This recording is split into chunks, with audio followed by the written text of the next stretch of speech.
I guess we'll go ahead and get started for the sake of time and um, everybody's evenings. We appreciate you again joining us tonight. My name is Tammy Sander. I do communications for the Hamilton County Health Department.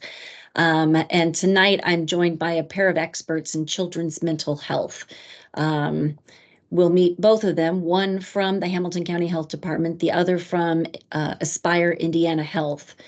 Tonight's webinar is part of a series. This is the fifth one that we've done so far, and they're all based around children's health and directed toward parents, caregivers, anyone with a young person in their life who has any kind of influence.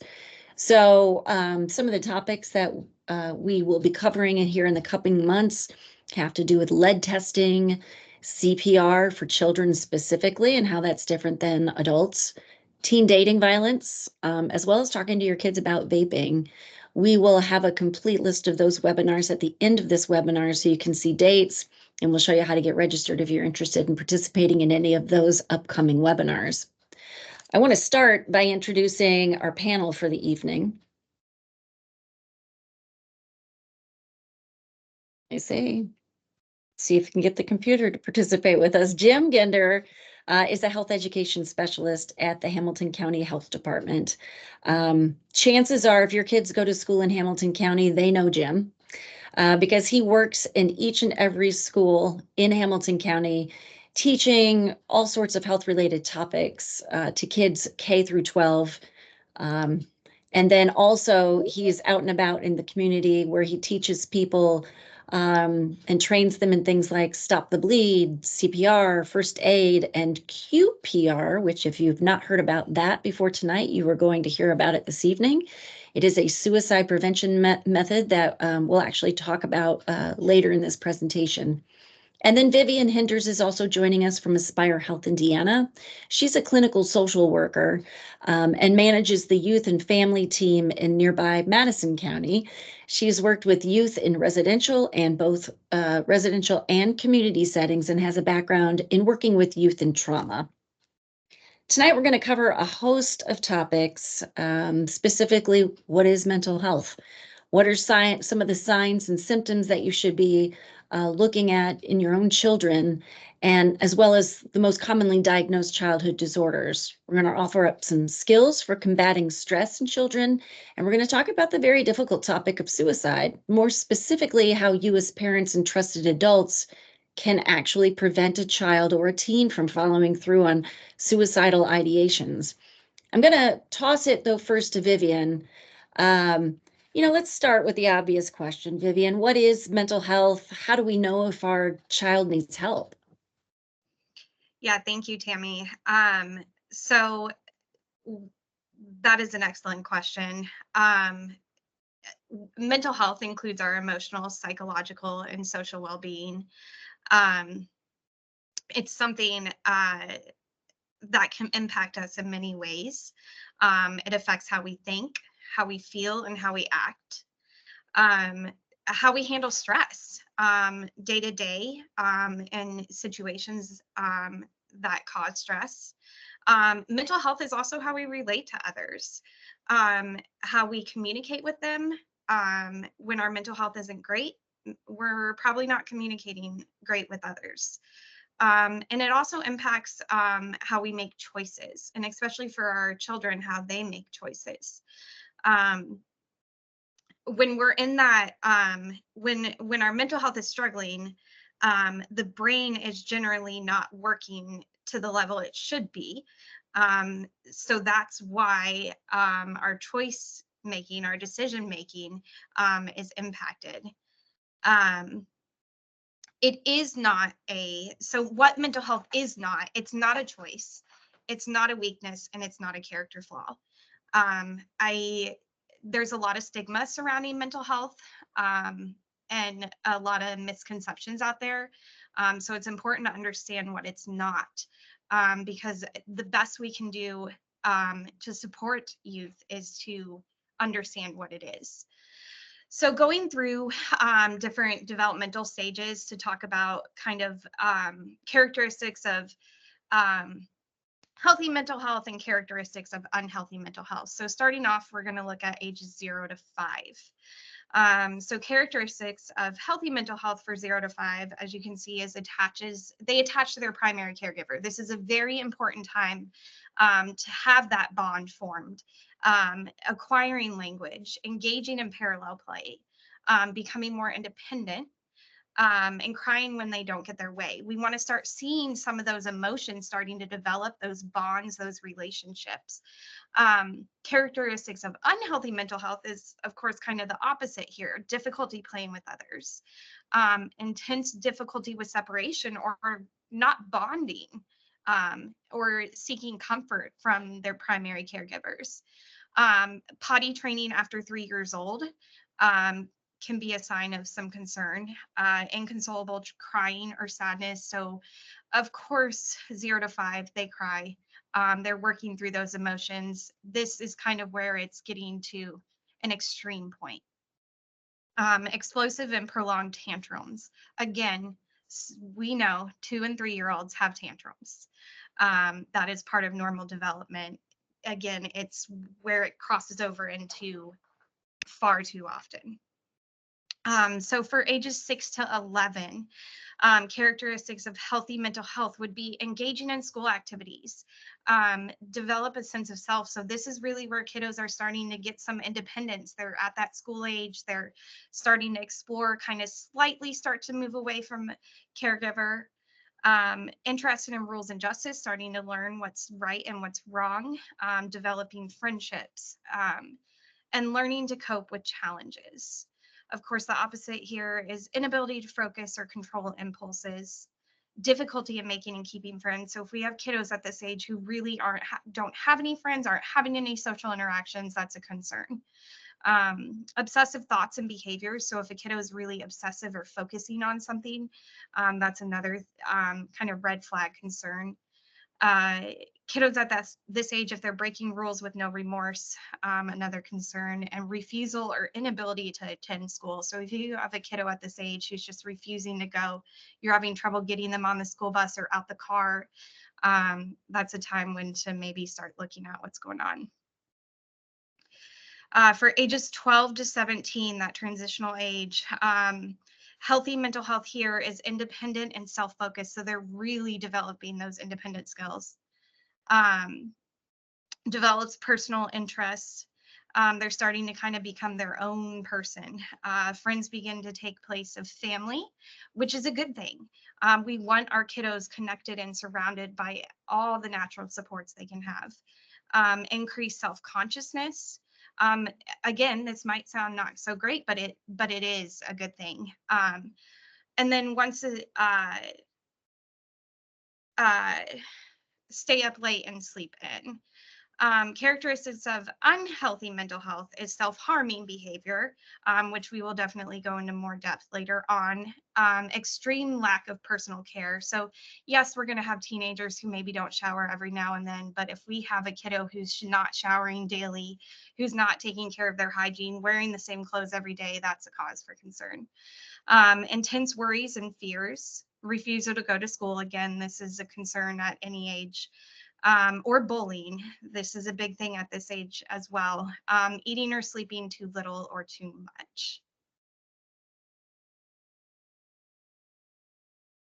So here are some statistics that we just want you to see and be aware of. 1 in 5 children have a diagnosable mental health problem. That certainly is alarming, but it's also important to know as well, because the more we're aware as caregivers and providers to kiddos, the more we're able to help and put in those preventative measures earlier than later. Most people who will develop mental health disorders experience symptoms by age 14. We are certainly seeing an increase in youngers experiencing mental health. For youth aged 10 to 24 years, suicide is among the leading cause of death. Again, we will talk about suicide here in a little bit.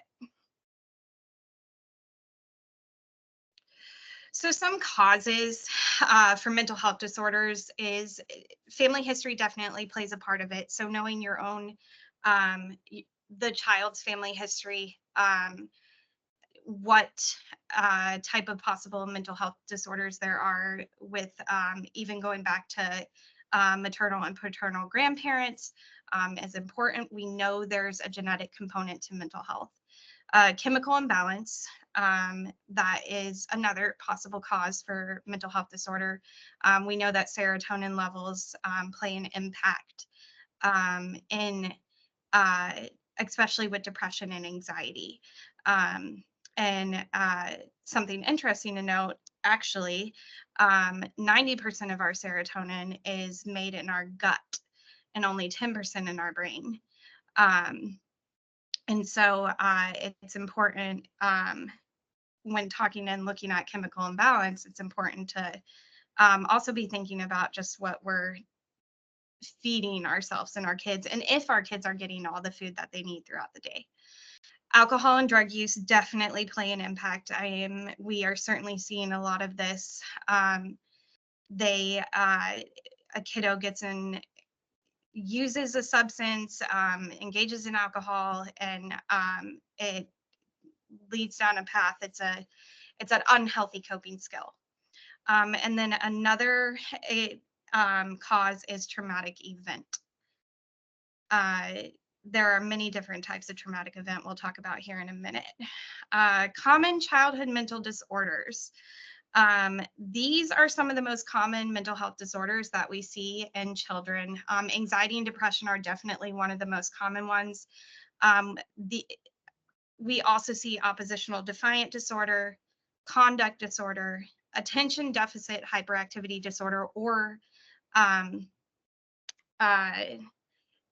attention deficit disorder, obsessive compulsive disorder, and post-traumatic stress disorder. And now we're going to spend a little bit kind of diving into each of these. So there are several different types of anxiety disorders, and it's important to know specifically what each one looks like. Separation anxiety, being very afraid when away from parents. So a lot of times you're going to see this at a much younger age. Kiddos having a really hard time, like beyond normal hard time of being away from their caregiver or parent, more than just the typical age appropriate behaviors. There are definitely different types of phobias kiddos can have. It's, having extreme fear about a specific thing or situation. A lot of common things we see with kiddos is animals, and possibly tight spaces, elevators, different things like that. Social anxiety is something else we see. So being very afraid of school and other places where there are people. Sometimes when our kiddos are refusing to go to school, it's not just because they're being defiant or oppositional. They may have a true fear of being in social settings that prevents them from going there. General anxiety is basically, the best way to describe this is you are worried about anything and everything. And it doesn't matter what it is, but it causes anxiety for you. Panic disorders, this is where you're having repeated episodes of sudden, unexpected, intense fear that comes with symptoms like heart pounding, trouble breathing, or feeling dizzy, shaky, or sweaty. So sometimes panic disorders go hand in hand with some of these other anxiety diagnoses, disorders. You can have what are called panic attacks with any of these symptoms here. You could see your child having a panic attack if they're starting to have intense fear and difficulty breathing and trouble being able to manage or control their symptoms. Treatment for anxiety disorders is medication and psychotherapy. So we're working with the kiddos on how to help manage their anxiety, but we're a very important component to this and any other diagnoses is having support from the caregiver or parents of the child. That is the best, proven to be the best way to help a kiddo, is by having buy-in from the parent and caregiver. Vivian, quick question for you. As we're looking at this list of anxiety disorders, is it possible for a child to have more than one? And if we're seeing this diagnosed even before the age of 14, where do these anxieties develop from? Are we teaching these to our children, or they come by them honestly and naturally? Yeah, so there is a chance to have more than one. Generally, like I said, panic disorder can fall in under a bunch of these. If we get to the point where they're checking off the boxes of a lot of the like separation phobia, social anxiety, especially the separation and social anxiety, that tends to be then become more just general anxiety disorder. But Okay. definitely, you could have a phobia and another one of those as well. Um, it's a lot of things. Like I talked about earlier, we know genetics plays a big factor in this. So if there's a family history component of anxiety, there's a much stronger chance that a kiddo is going to develop this. Certainly, we can teach this to a child as well. We know that person and environment. If a kiddo's going to pick up on how a parent is. If a parent is constantly worried about something or fearful of something, a kiddo is going to pick up on that and potentially develop that fear. But it doesn't mean um, that that's the only way either. Some kiddos are just innately anxious. Mhm. Um, there's nothing that a parent could have done or anything like that. I want that known as well, that some kiddos are just, it's just, and there's a lot with genetics that we are still learning about and still understanding with any mental health disorder. Um, so, yeah, those are some different ways. Depression. This one is definitely one that we really want to pay attention to. Um, as we'll talk about later with suicide, certainly not required, but depression definitely one of its symptom is self-injury and suicidal thoughts and ideation.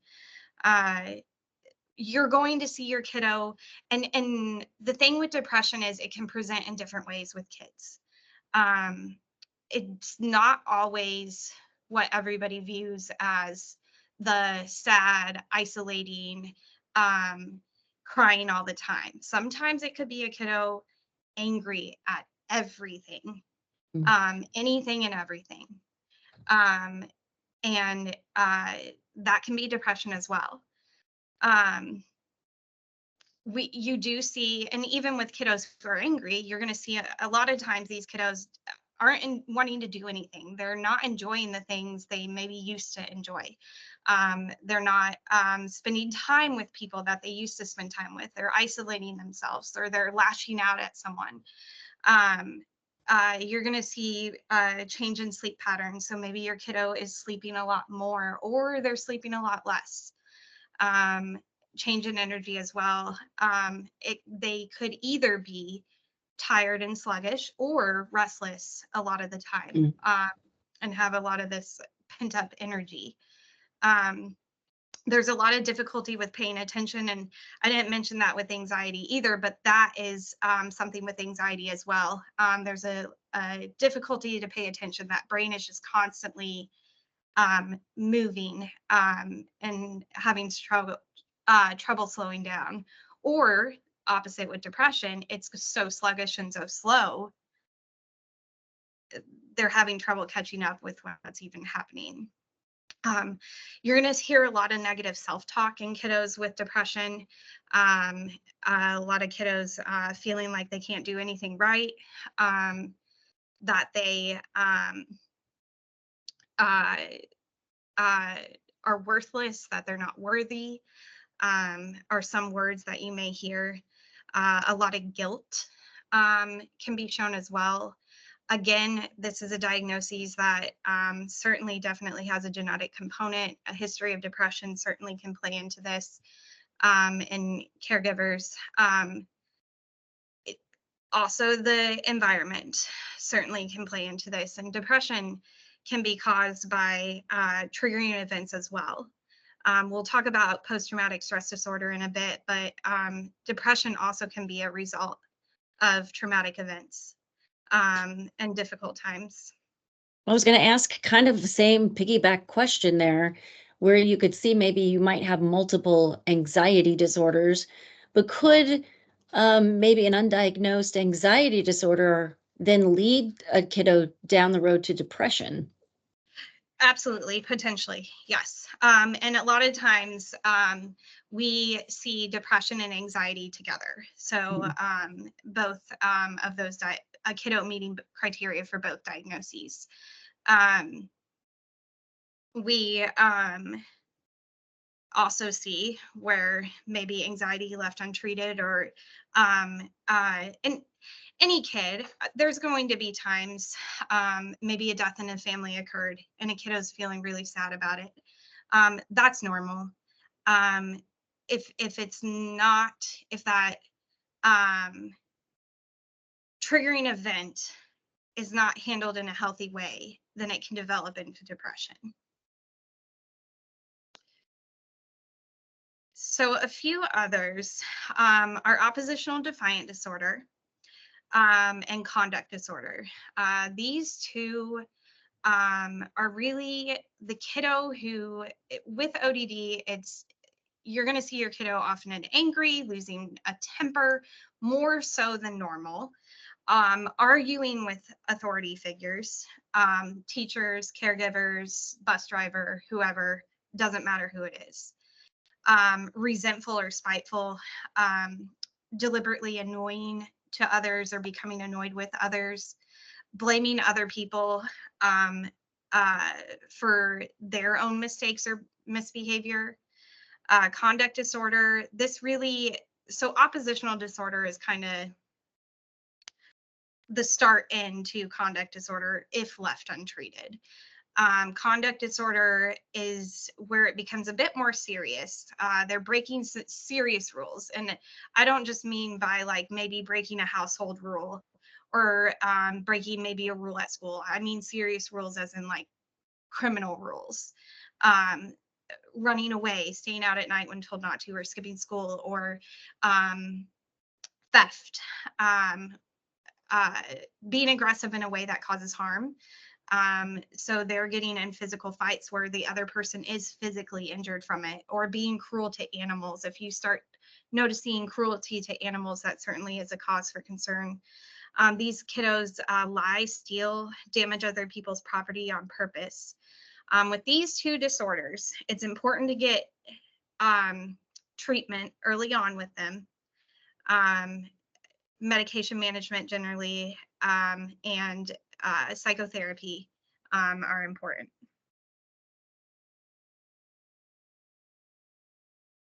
So another very common one that we see is attention deficit or attention deficit hyperactivity disorder. It is important to note that anxiety and ADHD can look very similar. So it is very important that you make sure that whoever is looking at the diagnoses for your child, that they're assessing for both. Sometimes we have seen certainly where a kiddo's diagnosed with ADHD, but they definitely more fit that anxiety diagnoses. There's a lot of overlap with it. And the medication is very different for both diagnoses. So we want to make sure that we are getting the right diagnosis so we're helping the kiddo the right way. But for ADHD, they're daydreaming a lot, forget or lose things a lot, squirm or fidget, talk too much, make careless mistakes, take unnecessary risks, have a hard time resisting temptation, have trouble taking turns, have difficulty getting along with others. The importance with ADHD too is that it has to happen in more than one setting. So it can't just happen in the school or it can't just happen in the home. It needs to happen in both settings to be able to be diagnosed with it. Another one we see in children, not as commonly as the others, is obsessive compulsive disorder. Having unwanted thoughts, impulses, or images that occur over and over in which causes anxiety or distress. Having to think about or say something over and over, having to do something over and over. We have kiddos who obsess over things. This is where it turns into extreme, where if they don't do the behaviors that they obsess over, the impulses, different things, where they believe something awful may happen to them, Mm. is where it turns from just a normal obsession to that obsessive compulsive disorder. And how are either or both of these treated? I know with ADHD, medication and therapy are useful. Same with OCD? Yes, absolutely. OCD, medication and therapy as well. It's with OCD more so than I think a lot of the others. Medication is very important to help kind of try to take that edge off with those It behaviors. is interesting to see too the interconnectivity of some of these conditions with one another. When you mention that anxiety and ADHD can be very, very similar. Left untreated, could these two in particular cause someone else to then, begin to have something like anxiety or depression because they're just maybe not even feeling understood or, Yep. yeah. Absolutely. And with ADHD, it can be a cause for kiddos who left untreated. They're getting in trouble at school potentially. Mhm. Um, and then, we're as it goes and left untreated, there's potential for as they get older too, suspensions, significant behavioral problems in the school or home setting. With OCD, it is an anxiety based diagnosis. So it definitely can develop left untreated into depression or that risk of suicidal thoughts and suicidal ideation too are there with that as well. Another important diagnoses to focus on, and one again too that has some overlap with ADHD as well, is post-traumatic stress disorder. This is a diagnosis that develops from a response to a traumatic event. Now, the important thing to know is that each person's perception and view of an event, what is traumatic, is different. So for one person, two people could go through the same event. For one person, it can be truly traumatic to the point that they're developing these symptoms, and the other person is able to walk through and be okay. A lot of that is dependent on those supports in their lives, those coping skills that they have, and resiliency. Um, does that kiddo have the ability to be able to get back up and be able to work through this in a healthy manner? Some of the symptoms we're going to see with this is reliving an event over and over in thought. So they're constantly thinking about it in their head. They're triggered by thinking about the event. So they'll have symptoms of anxiety or depression when they get those triggers, nightmares and sleep problems, becoming very upset when something causes memory of the event. There's a lack of positive emotions, intense ongoing fear and sadness, irritability and anger outbursts, easily startled, acting helpless, hopeless, or withdrawn, denying an event happened, avoiding places or people associated with events, so triggers from the event.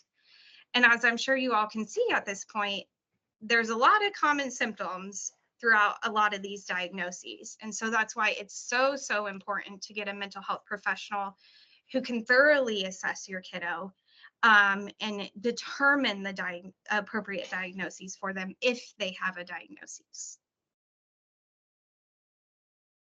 Some examples of traumatic events are physical abuse, a serious accident. So, for example, a serious car accident, mental abuse, divorce. Divorce can certainly impact a kiddo.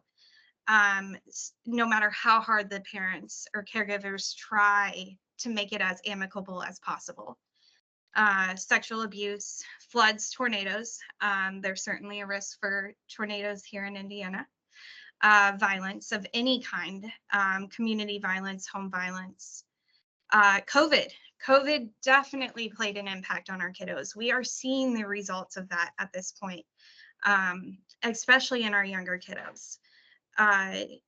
The isolation certainly developed an increase in anxiety and depression. Death in a family, like I talked about earlier, that grief, that loss, and illness. And that could be that we're looking more at, say, like if a family member or the kiddo was diagnosed with something like cancer or some significant illness that causes a lot of stress for the family and for the kiddo. So there are a lot of great skills to handle stress, and all of these you can Google, or I know a lot of people love Pinterest, so you can find these on Pinterest as well. There's Foursquare breathing. I'm sure a lot of you have seen, I know a lot of our kiddos are really into water bottle stickers. There are actually these really cool sensory water bottle stickers that you can get that help you do Foursquare breathing. So you can trace the square while you're doing and counting the breathing, and it also has bumps on it, so it's a sensory thing too for kiddos. There's bear breath, and there's lots of other animal type of breaths as well. There are plenty of YouTube videos that teach you about them. There's progressive muscle relaxation. So going through, closing your eyes and calming down, and going through and tensing up each part of your body and letting it relax. 1, 2, 3, 4. So, and 5, goodness. So that's counting down, or counting up, taking those deep breaths. There's also mindfulness meditation, where we're just kind of centering and focusing on the here and now, rather than anything else that's going on, and kind of having those thoughts go out of our head for a little bit. That is difficult for our kiddos, but it certainly can be very helpful with a lot of practice. Listening to calm music is something that you could easily do in the car with your kiddo, or you could do on the way to school, or you could do at bedtime. And another option is creating a coping box. So putting different things like fidgets in there, maybe a coloring page, positive affirmation sheet for your kiddo to be able to grab and look at. It's really, kids love having coping boxes. I haven't met a kiddo who didn't think it was a great idea and didn't buy into it and want to create that special little box that had their stuff that they have in a safe place at home, that when they're struggling, they can say, hey, I need my coping skill box. Or you as a parent can say, hey, I think it looks like you need that coping box. Let's go find that and pick something out of there. So Jim, I'm gonna pull you in here a little bit. It's obviously critical that these kiddos get the proper diagnosis as soon as we start to see signs and symptoms, as early as we can. Why? What is the potential if we don't? Sure, Tammy, and I apologize, my voice here. So there's lots of stuff that can happen. One of the things that we see a lot is school dropout or poor school performance as well too. We see unemployment. We see issues with our criminal justice system as well too. And unfortunately, we see suicide and suicidal ideation as well too. So it's so important to make sure that if you think that something is going on with your child, getting contact with the school social worker or a mental health provider that can kind of give you some ideas of what's going on as well too. So let's talk a little bit about suicide. We know that guys, unfortunately, are 4 times more likely to die from suicide than young ladies are as well too. It's also interesting when you look at our data that the boys or the guys use more lethal means than our ladies do. And we know suicide is the second leading cause of death for ages 10 to 14 as well. And again, we know guns are used in more than half of our suicides here in the US as well too, which is pretty scary. That's the reason why it's so important that if people have weapons in their house, they have them locked up, they have gun locks. If you have a child that has a mental health issue or a family member that has a mental health issue, making sure that there's a safety plan in place to prevent this from happening as well too. So here's some signs and symptoms to look for. And when we talk about suicide, one of the things that a lot of people think is, well, I'm going to know if my child is thinking about suicide. And not necessarily, right? Because a lot of times these signs and symptoms we may not think about, or we may just float off and say it's not a big deal, but it is a huge big deal. So here's some things that we think about or that we need to kind of keep our eyes open. If our child says they want to die, right? They withdraw from their friends and family. Let's say they used to go to church all the time. Now they don't go to church, or they haven't gone to church and they start going to church as well too. they give something away to somebody or to a friend that's really important to them as well too. They talk about not having a reason to live, right? They talk about guilt or shame, or you know what, the world would be at a better place without me as well too, or I'm a burden on other people and the world would be a better place without me as well too. And also we talk about the increased use of alcohol and drugs as well too. Jim, do the signs and symptoms for suicide, are there any that are like different than adults when we're talking about kids? Or are there other behaviors that may be indicative for a child, or are they the same? They're the same. I think it's more with a kid because a lot of people don't assume children will take their life via suicide, where we see more of the adult population do. So I think it's really important that if your child is acting kind of different, or your child's friends have made comments to you, that you really take them to heart as well, and that you ask and say, hey, what's going on, or let's talk about this. And that's something that we talk or we teach in QPR, is that a lot of times when people are in crisis, all they need to do is talk to somebody, or they want somebody to ask that question, are you thinking about killing yourself? And we'll talk about this here in a second. If you think your child or your best friend or your significant other has these suicidal thoughts, you need to be able to ask, are you going to kill yourself? And if you can't ask that question, you need to get somebody that can ask that question immediately. Because if they say yes, that yes, I am going to kill myself, then that person is in immediate crisis and we need to call 911 immediately and get that person some help they need. And we also have 988 as well too. And 988 is a great service for people to talk to that are just having a bad day or they're in crisis. But if somebody is in immediate crisis, I want you to call 911 to get those officers and those community paramedics there to figure out what the next step needs to be and help that person with what's going on as well too. And these are some myths that we talk about with suicide. And the myth is, here's some of the myths. Suicidal people really want to die. We know that's not true, right? Their brain has so much stuff going on that their brain's having a really hard time processing it. And their brain really doesn't know what to do next. So the brain basically says, I want to shut myself down. So we know people who have these suicide ideations really don't want to die as well too. And talking about suicide will cause a child to attempt suicide. We want people to ask that question, right? We want you to be able to say, hey, are you going to kill yourself? And if they say yes, the next question needs to be, how are you going to do it? When you're going to do it? And you have a note. And here's the thing about notes. I'm a psychological autopsy investigator, which means, unfortunately, when somebody takes their life via suicide, after law enforcement and the coroner's office does an investigation that I get involved, I will tell you 90% of my cases that I've investigated for teenagers and adults, they do not leave a note. So that's something that we have to be thinking about as well too. Also, we need to think about, instead of a note, keep an eye on your child's social media platforms as well too, because a lot of times you'll see some changes within that social media platform as well too. And the next one is, if a person is suicidal, they'll be suicidal forever, and that's not true, right? That's the reason why we want to get that person the help they need. Get those officers there that are trained in crisis management. Get them to Aspire as well too, so that provider can help them as well too. And here's some facts as well. Teenagers who talk about suicide are reaching out for help. That's 100% true.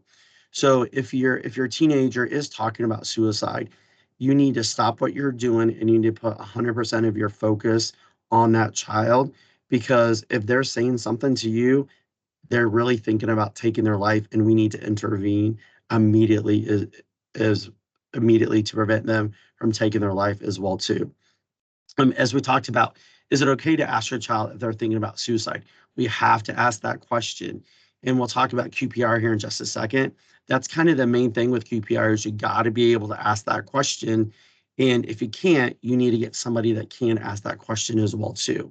And as Vivian talked about this earlier, not all teens who are suicidal are depressed.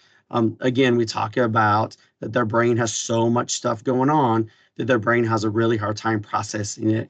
And a lot of people have a misconception that if somebody is thinking about taking their life, that it just happened that specific day, and that's not true. They could have these suicidal ideations for weeks or months, and something that day has triggered their brain to say, I can't take this anymore, or I can't process this anymore. Jim, I think too, in my mind, when I think about youth and I think about suicide, I think about teenagers. And in a conversation we were having prior to this webinar, you had mentioned that a young person as young as 10 this week took his own life. So this really is something that young children Very could be much so. thinking and have the ability to follow through on. Very much so. And we talk a lot about in the schools with bullying. That's a big issue as well too. Sexual identity is a big issue as well too. So when I teach about suicide, I think of, or how I teach is, there's pieces to the puzzle, right? And we have to look at those pieces to those puzzles as well too. And there's so much out there. And before we started, Tammy, you and I were talking, and you made the comment, where do kids learn how to use weapons? Well, we see a lot of the games that they play, Fortnite, some of those other things as well too. And that's the reason why it's so important that if people do have weapons, that those weapons are secured with gun locks, and that only people that need to have access to those weapons have keys and know where to get the ammunition, because the weapons and the ammunition should be kept together, and there should be a safety plan developed if anyone in the house has a mental health condition as well. So what can we do if our family member or our child has these suicidal ideations, right? You need to listen, right? It's about them. So we need to put the phone down, you need to turn off the TV, you need to do whatever, and we need to listen to them. The best thing that we can do for these individuals who have these suicidal ideations is let them talk to you, because they need to get it out, right? Don't interrupt them. And I will tell you from my experiences, you may be pretty uncomfortable with some things that you may hear, but that's okay. It's not about you, it's about them. So the more we can get them to talk, the more we can get that brain to express what's going on, the better off it is for that individual as well too. As we talked about, being non-judgmental, right? Again, there may be some things that you're very uncomfortable with or you don't want to hear, but again, it's about them and not about you as well too. And as we talked about previously, you have to be able to ask that question. If you cannot ask that question, are you going to kill yourself? You need to get somebody there that can ask that question immediately. Other things that we talk about is number one, making sure that you're safe, okay? But then making sure that that person is safe. So let's say that there is weapons in the home, maybe getting that person out of that home, such as maybe on the back patio or maybe over at the neighbor's house as well too. And make sure that we call for that immediate help. Either we can call 988 or we can call 911. I will tell you, if you do call 911, here in the county, we're pretty lucky because all of our officers are certified in crisis management. So you will probably get a CIT officer that responds, that has trained to deal with individuals who are in crisis, to debrief them and to de-escalate what's going on. Then that community paramedic will be there as well too, and that officer and that paramedic will talk to that individual and kind of figure out what that next step needs to be, to make sure they get the care that they need as well. Jim, when you talk about asking about suicide, you have said it several times, and every time you say it, it catches my breath a little bit. Do you want to kill yourself? And you say you have to use that word, kill. You do, yes. Why is that? Just because you have to know where they are in with their mental health.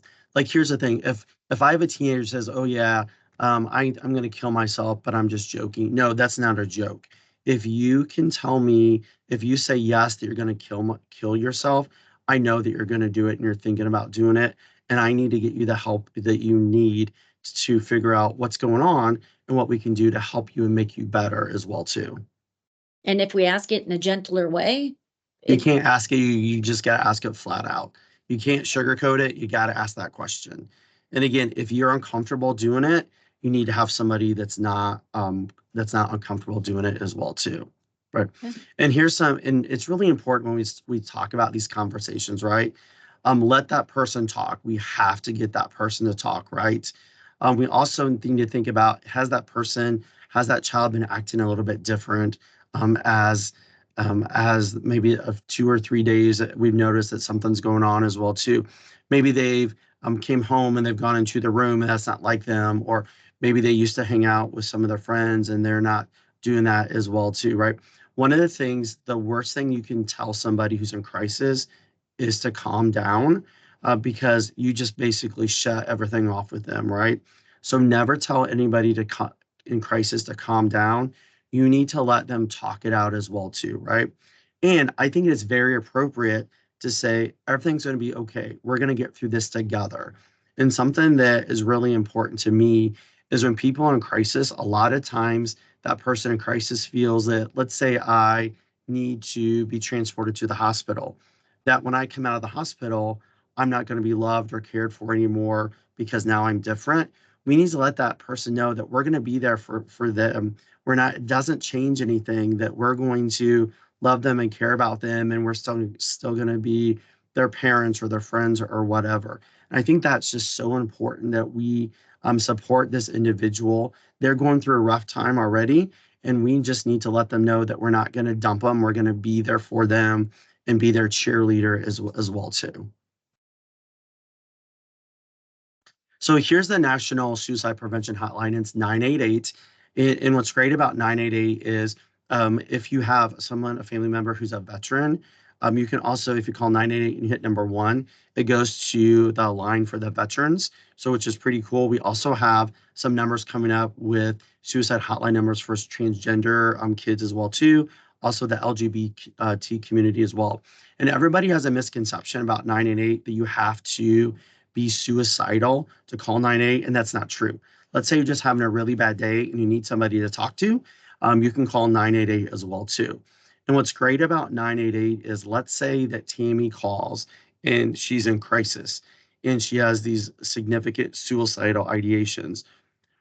What's great about 988 is, let's say Vivian is taking the call, Vivian says something to me, we can trace Tammy's call. It says she lives in Noblesville. Then what I can do is I can call the sheriff's department here in the county and say, hey, this is 988. We're talking to an individual. Can you send some officers out to do a welfare check as well too, to make sure that Tammy's okay as well?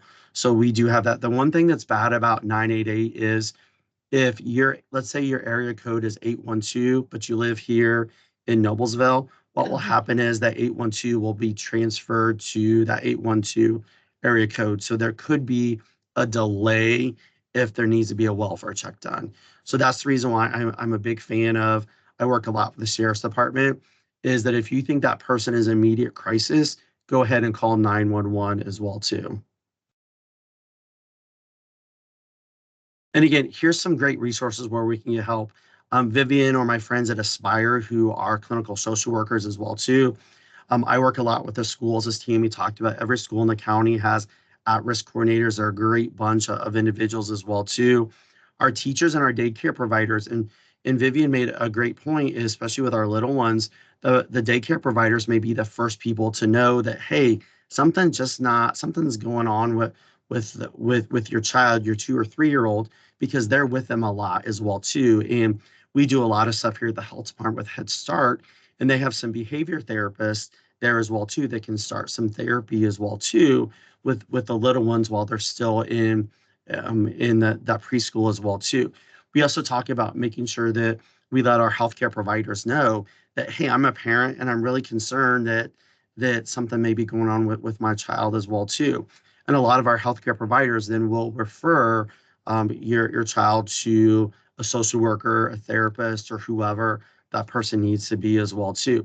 Then we also talk about our behavior therapists, and we're very fortunate here in the county because all of our schools do have psychologists as well too, that can also work with people like Vivian to come up with a treatment plan that can happen in the school or out of school. So there's so many great resources and so many good wraparound services that we can help the child as well too. So this is QPR. And this is a course that we teach here at the health department. Also, my colleagues at Aspire do. And it's about a 2-hour course. And QPR stands for Question, Persuade, and Refer. And kind of the goal of QPR is teaching people how to ask that question, right? Talking about some signs and symptoms of suicide. Then also, our goal is to get that person to tomorrow. So what we do is we teach people. So your friend or family member is in crisis, right? Our goal is to get them to tomorrow. So that may be calling 988 together, or calling 911, or maybe saying, hey, I know you have an appointment with the social worker tomorrow. Why don't I go with you? It's just to kind of get that person to that next step. And my thing when I think about suicide is working with adults and high school and middle school kids, that a lot of people think today's the worst day of their life, and it could be, but tomorrow's going to be a little bit better. And tomorrow after that's going to be a little bit better as well too. And QPR helps us see tomorrow, right? It helps us see that glimmer of hope that today's the worst day of your life, and I get it. But you know what? Tomorrow's going to get better. The day after that's going to be a lot better as well too. So that's kind of what our goal of QPR is to teach individuals to help people who are in crisis as well. Jim, you mentioned that you do this training through the health department. If someone wants to learn more about it or get registered for one of these classes, what's the best thing for them Yep, to do? just email us. You can just do our general email at the health department. Actually, I just taught a QPR class last night with my colleagues at Westfield Fire. So, and I know my colleagues at Aspire do QPR as well too. So there's so many options out there as well too. And speaking of, Vivian's going to talk about some of the programs that Aspire offers. Yeah, Vivian, you have QPR, but you have some other trainings that are available too. Tell us about them. We do, yes. So Jim has already kind of talked about QPR. We Aspire, we do provide that as well. We also have mental health first aid training for adult and youth. There's several options for it, as you can see on the screen. It's something, it's to help even further and more in-depth discussion of what we had tonight, actually. So identifying, understanding, and responding to signs of addiction and mental health, increasing mental health literacy for anyone in the community. This training is great for anyone, not just somebody who, anyone who's interested in learning more. Other ones we have is the CSSRS, the Columbia Protocol. So that's the Suicide Columbia Scale. Um, uh, this is also for people with or without formal mental health training. It helps connect at-risk people to appropriate level of care, and kind of going through that suicide risk assessment. We also have psychological first aid. This is specifically for those who are not behavioral health providers. So somebody in the community, it helps focus on just ways to help provide that mental health first aid to someone who's having a difficult time. Maggie Owens through Aspire is, and her information is right here on the screen. She is the person to contact if you are interested in any of these training opportunities. All right. Well, this is probably a good place to stop this end of our actual formal presentation. So if you do have any questions, please feel free to type those into the conversation box. And, anything that we've talked about, the mental health in kids, suicide prevention, these programs at both Aspire and the health department. Also, while we're waiting for any questions, if we've got them, we wanted to provide you with that list of additional resources Jim spoke about. The Trevor Project is specifically an LGBTQ plus hotline. He did talk about 988, and then you've got some local resources here as well. Community Hospital, the St. Vincent Stress Center. And of course, the Mental Health America has got some fantastic information. Vivian, Aspire, you were telling me now is walk-in only? So we have same day access. So that is how we are doing our intake. So you come into any of our offices, and of course, if you Google Aspire and go to our website, you will see that in Hamilton County we have a Carmel office and Noblesville office. You come in and you can get an intake same day for you or your kiddo, and yeah, get services started right away. It's And been is our that a goal. new model for you? It is. It's something we started implementing in January of this year, actually. Just because you saw the need? Yes. Yep. We wanted to reduce that. We want to do anything and everything we can to reduce the barriers to mental health treatment. Jim, are you seeing any questions in the comments box? One person is typing right now, so give me 2 seconds. Sure. While we're waiting on that question, I have brought up contact information for both Jim and Vivian. They both would be happy to field any of your questions offline after tonight's webinar. We also want to let you know that this is being recorded. So if you joined us late, or you know someone who wanted to be here and maybe couldn't, or you've learned something that you want to share with some family and friends, we will take this recording and post it to our social media sites tomorrow morning. So you can look for it there. Jim, that question come in? Not yet. Keep talking. There we go. Hold on.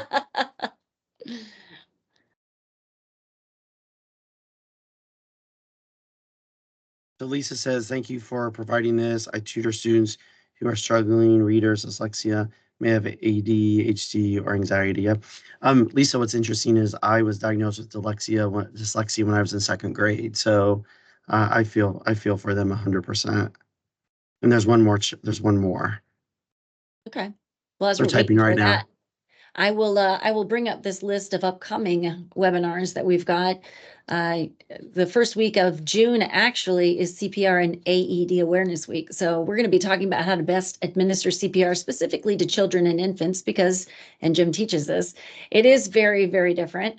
And we're actually going to have a live demonstration with our friends over at Hamilton County Dispatch, the 911 center. So they'll be fielding a call. I believe this is how we've decided to do it with Jim, and helping talk him through CPR. But that will be interactive, and we'd be happy to have you join us on June 26th.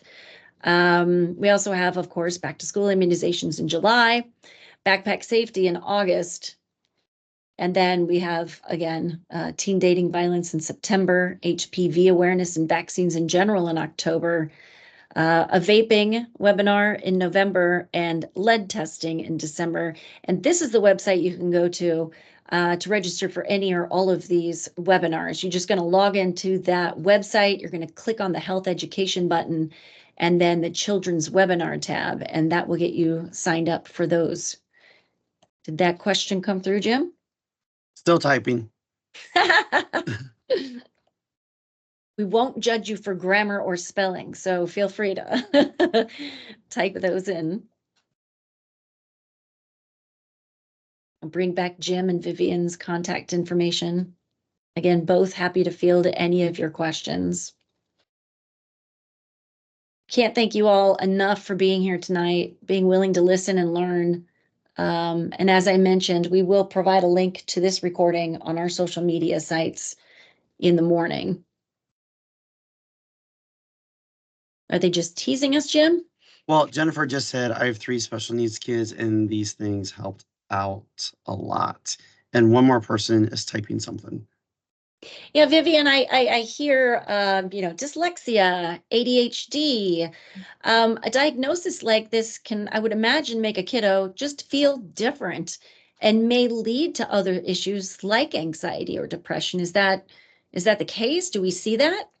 Yeah, absolutely. It can be the case. It's all about how we talk to our kiddos about it and how we support them. And also working with the school or daycare setting or wherever, whatever type of setting they're in, to help support them as well. It's so important.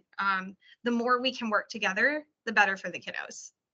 Yeah, and there are plans that we can put in place in these schools too for kids who are having some of these learning issues. And I know as a parent of a child with ADHD, having those plans really kind of helped turn things around and help them realize that there is a reason that they learn a little differently, and there are ways and things that we can put in place to help them learn better. Absolutely. Tammy, I think we're just stuck. Okay. I think the chat's just stuck. And again, like we said, we we've put their information up here. Please feel free to reach out to both of them. We want to thank you all. I know we're over on our time just a bit, but we want to thank you all for joining us tonight, taking the time out to talk about this really important topic, and encourage you to register for any of our future webinars. In the meantime, we hope you all have a wonderful night. We will share this information in the morning, and we appreciate anyone who wants to share this with other loved ones.